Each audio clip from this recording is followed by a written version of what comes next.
विकसित गुजरात में स्वागत है। साथ ही उस गुजरात में भी स्वागत है जहां आज के दिन में पत्रकार सुरक्षित नहीं है।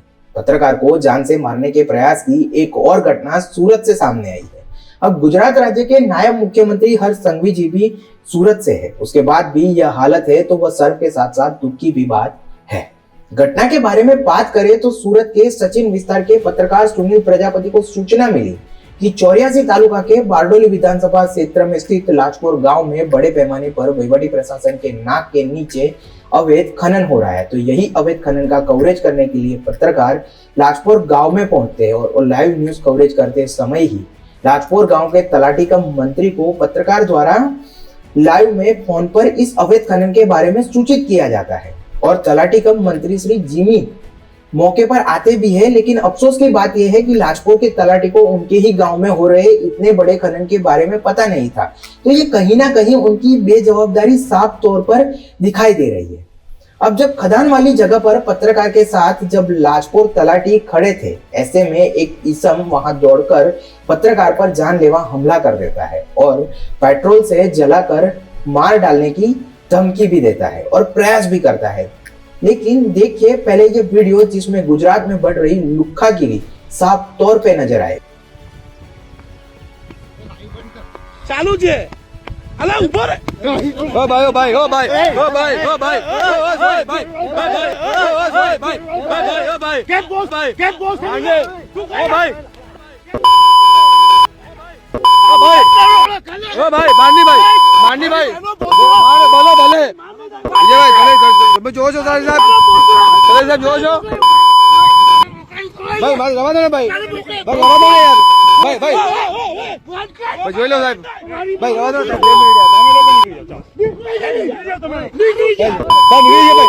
भाई भाई भाई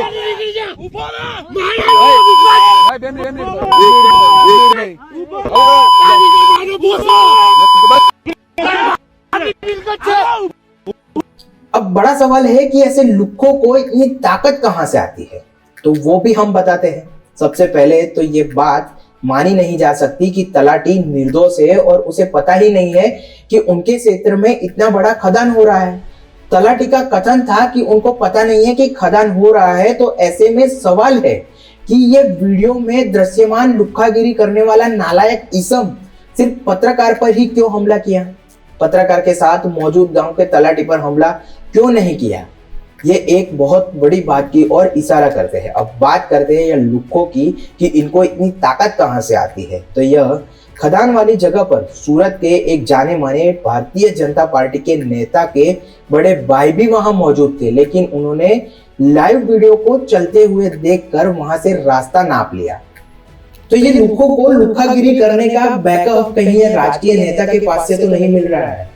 ऐसे में दूसरी और बड़ी बात है, यह मामले की जानकारी पुलिस को मिली और पुलिस मौके पर पहुंची तब से लेकर फरियाद रजिस्टर होने तक और पुलिस स्टेशन में यह लुक्खागिरी करके पत्रकार पर हमला करने वाले व्यक्ति को बीजेपी नेता के भाई के पुत्र ही पुलिस थाने में लेकर आते हैं।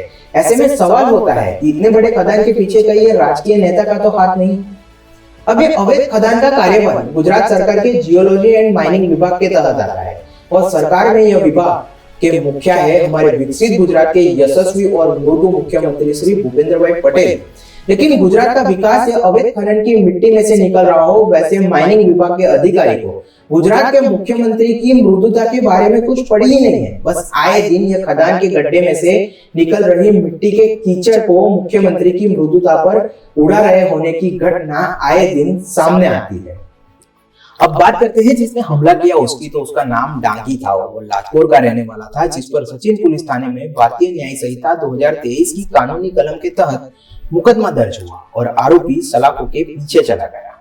अब ये आरोपी जिसके कृत्य को गुजरात की जनता लुक्खागिरी कहती है, उसने पुलिस थाने में पत्रकार से माफी मांगी और भविष्य में ऐसी लुक्खागिरी फिर से नहीं करने की बात की। झगड़ो मारा काले बप्पा झगड़ो थयो हतो અને એની ખબર પછી મને પછાડથી ખબર પડી કે પત્રકાર હતા। હવે મેં કોઈ સાથે ભૂલ નહીં કરું, सॉरी। बराबर। हमलावर तो सलाखों के पीछे चला गया, लेकिन ये अवैध खदान का मास्टरमाइंड अभी भी सरकार की पकड़ से दूर है। अब देखना रहा कि मुख्यमंत्री भूपेंद्र पटेल के विभाग के अधिकारी कितनी प्रबल कार्यवाही करते हैं और अब ये घटना के बाद ऐसी चर्चा चल रही है भूस्तर विभाग सूरत में कि खनन माफिया खदान के संसाधन लेकर तो भाग गए, अब कार्यवाही किस पर करे। तो भूस्तर विभाग के अधिकारी को फ्री में सलाह है कि जिस जमीन पर खदान हुआ है उस जमीन की 60/12 में जमीन मालिक का नाम साफ लिखा हुआ है। तो जाहिर सी बात है कि जमीन मालिक की सम्मति और भ्रष्टाचारी अधिकारी की मिलीभगत के बिना इतना बड़ा खदान, वह भी गुजरात में, वो संभव नहीं। तो भूस्तर विभाग, तालुका विकास अधिकारी 84 और सभी जवाबदार अधिकारी से विनंती है अपना फर्ज और कर्तव्य निष्ठापूर्वक निभाइएगा, क्योंकि गुजरात की जनता का भरोसा नेता के साथ साथ अधिकारी पर भी होता है। तो जनता का विश्वास और भरोसा टूटने मत दीजिए।